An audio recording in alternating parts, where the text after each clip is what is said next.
Hey everybody, Tamarac's Treehouse coming back at you with the now. They have adventured into the Plane of Fire. Continuing on, so here's just another tabletop build, which is mostly consisting of the Dwarven Forge hellscape terrain. But here, the party comes in at this this portal entrance, originally, again, from the fire room here, where all they really had to do was solve a quick puzzle of lighting a flame near the brazier, and the brazier lights up, and poof, they get teleported into the elemental plane of fire for the fire trial that these guys are in right now. So they're going to come through in this portal, and much like the old molten core kind of feel, they're going to face some fire elementals, and then we've got some core hounds that I printed in 3D printed and painted up, and they have the option here to fight some of these or continue on and venture forth. So they did so at this point, because we're in the middle of the session effectively. They had to solve a riddle, a small puzzle of how to get this drawbridge down, because this tower here was up at the moment, and while they were trying to figure out how to get the drawbridge down, they were trying to dodge a giant fire elemental and avoid this other elemental core hound that was coming up on them. So the puzzle really wasn't anything too complicated. There was just some infernal letters that were written on the top pillars here. I had, a few letters here, a few letters here, and a couple letters here in the middle, and it basically was just the name of a demon that's part of the campaign that they had to decipher. And when they said the name 3 times, much like Beetlejuice, the drawbridge came down. As the party went in, they noticed that the doors behind here were shut, but there was a lever on the inside. And our smallest companion, who plays a mouseling, a homebrew race, grabs the lever and tries to pull it down, but his strength wasn't quite there, so it kept pulling him back up. So they had to keep the lever down, otherwise the doors kept closing on them. Meanwhile, they were getting pounded by this fire elemental while they were trying to cross the bridge. Eventually, the party does manage to get through. They help each other out, work together, figure out how to keep the doors open, get the whole party through. And on the other side, they enter this lava magma realm, and ahead of them, they see a couple of imps and some demons. This demon up top, which I'm calling the Collector, and his role is to collect any imps that break any kind of bonds or vows that lead them away from the abyss for too long without any kind of contract that allows them to stay away. Meanwhile, there are a couple of imps that are also locked in these cages over here on the sides. The party also notices that each of the cages are next to this plinth that has a hole in it. And the imps inside the cages are screaming, let us out, let us out. We need to be free, we can't be collected. We need to go home and we can't be collected. The pillars around this Soul Forge cage right in the center here also have abyssal letters that the party is able to disseminate, that basically is the letters that form the word the abyss.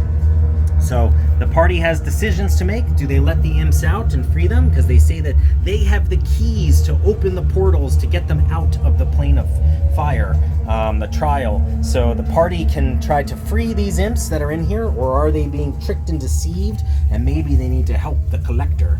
But we have someone in our party, our ranger, who sees red whenever he sees any kind of demons or devils, and he just immediately attacks. So right now the party is kind of split. They're fighting imps or they're fighting the Collector, and they don't know which side is right. But if they could get past this, they can venture on, and there's some more fire elementals that they might have to face.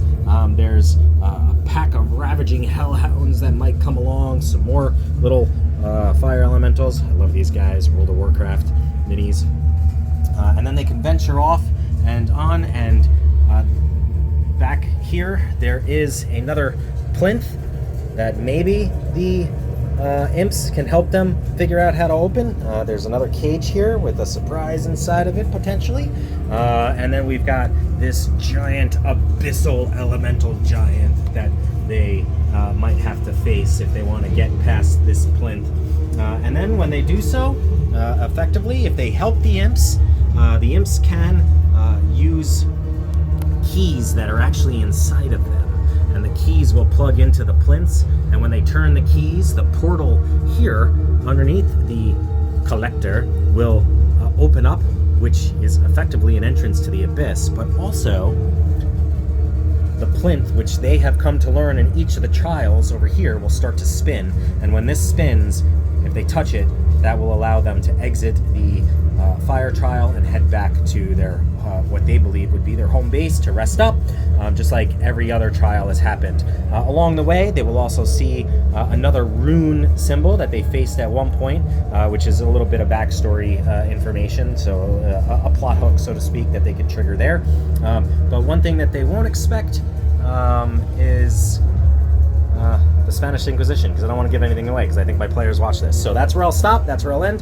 The terrain is all mostly just hellscape, with the light panels underneath from Dwarven Forge. We've got a lot of WizKids minis all mixed in here, of course. We've got some 3D stuff. We got a Schleich giant over here.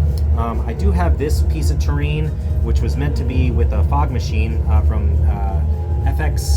GFX Games or something. I think they went out of business, so it's not really working. But I definitely got the smoke going with the lava, and then the big reveal, of course, that my players have learned from the last time that they faced something is we've got much more fog to come. I do have a fog machine under the table that makes the entire basement fog up, which also adds to the ambiance besides the music and the fire burning sounds that we've got. So just underneath, there's underneath my GM side, there is a foot pedal here where I've also got the fog machine, which spits out some fog, which some players really enjoy, others don't seem to like breathing that in, so I do shift it throughout the night and occasionally light it off with some fog, and it seems to go really well. So anyway, hope you enjoyed the table build and the session. Let me go ahead and flip the lights so you can see what it's like without the ambiance. But effectively, this is mostly the hellscape, a pre-built setting that Dwarven Forge has on their site that you can follow along on how to build with a couple of the sets that they have, but I expanded upon it because I had more terrain, so I expanded a little section over here and this whole section in the back.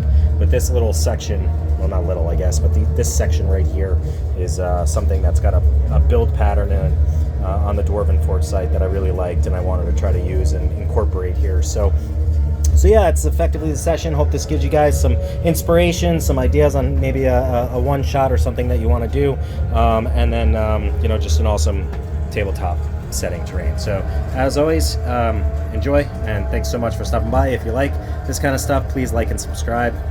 Helps me out, and we'll see you next time when they venture off into the trial or the plane of life. Thanks, guys.